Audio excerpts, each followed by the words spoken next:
Hey, what's up, fellas? I'm my illustrious female fan, Steve Alicious, here with the Razer Phone 2 today. And while 6 months ago, I had put the chances of us getting Android 10 officially at about 10%, today, as you can tell from the title of the video, I'm putting it at 0. As other phones with similar processors, 765Gs and the like, are getting ready to experience Android 11, we're sitting here on our Razer Phones 2 hoping that we just get a security patch newer than last November. They had been at least updating it. There was one in September, there was one in November, and you'd think maybe they'd squeeze one out for January, but not yet, and it's looking more and more like the limited team that they had still working on the Razer Phone 2 is pretty much done.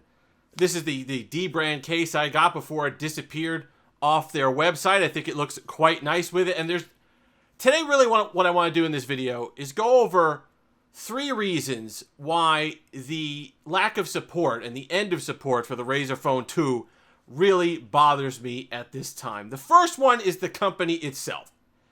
If you had purchased this phone in a budget price range, perhaps in a mid-range price range, from a company that you'd never heard of, there'd at least be an expectation in the back of your mind. You'd halfway expect that one day you'd wake up and find out that the company shut the doors, they fired everybody, closed, and never hear from them again. And support would disappear. And that would be part of the risk that you would be taking from a new company with a new product and a new genre of phone, that you'd half expect that to happen. But that's not the case here. We're talking Razer. And to watch them go on with their 100 other products that they're making profits on while they slowly erase the memory of the Razer Phone 2 from their website is painful. Especially if you went out there and if you got this at the flagship price when it first came out in October of 2018, if you shelled out the $899 for this, I don't think from a company like Razer you're completely out of line. I don't think it's a big ask to say, hey, can I at least get 3 years of support? Could I at least get the 2 updates that you provided for the Razer Phone 1? You went from Android 7, Android 8, and then you got Android 9 on the Razer Phone 1. So I don't think an expectation from a company as large as Razer to get the similar level of support at that price range is out of the question. And you sit there and you see them and they have it's not like they went out of business. You can have other people there working on it, still giving updates, especially for that money. And the second thing is the hardware. Because originally they gave us this explanation, we're talking with the engineers. We got to see if the hardware can handle Android 10.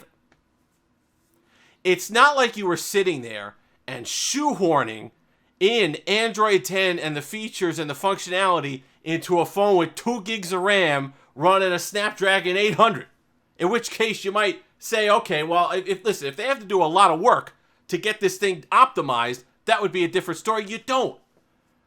Snapdragon 845, 8 gigs of RAM, a lot of features that you'd still want to use in 2021.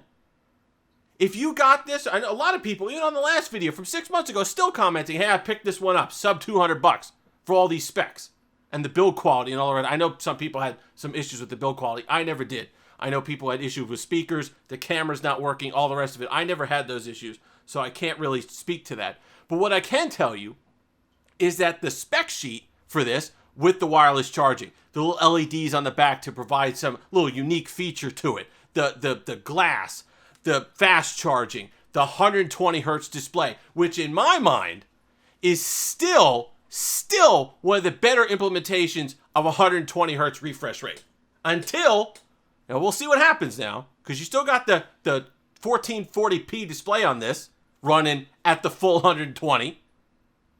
So until the S21 Ultra, and we could see if they could run all the time at 120, this feels silky smooth all the time. Going through the menus, the games, it's just a pleasure to use, so it's that much more annoying that we can't get the updates that I think we're entitled to with this type of phone. The third thing is it's not like the genre disappeared.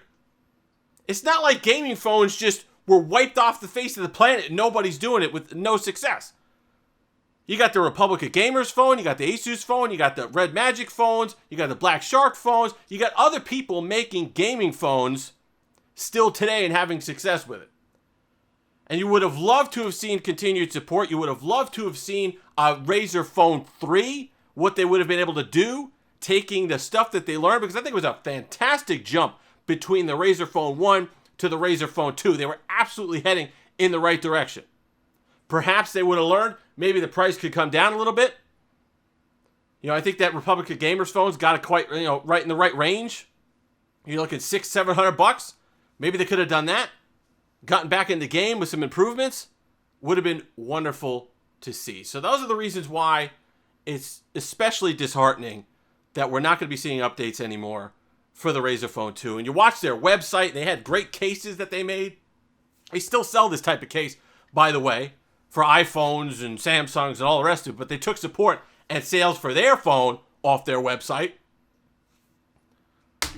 It just gets annoying. It gets annoying and it gets depressing. So unfortunately, as much as I love this device, as much as I still use it for all my gaming stuff, until Lineage OS has a release for the Razer Phone 1, perhaps they're going to work on a release for a Razer Phone 2. If that happens, I'll be doing another video on it.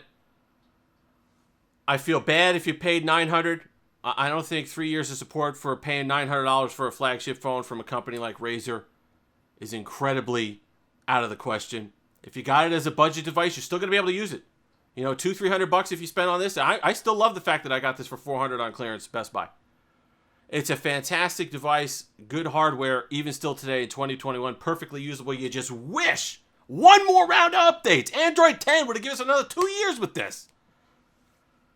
But alas, was it meant to be? If you're still loving your Razer Phone 2, let me know in the comments section below. If you've made it this far, like, comment, subscribe, all that fun stuff. Until next time, have that Steve-alicious day.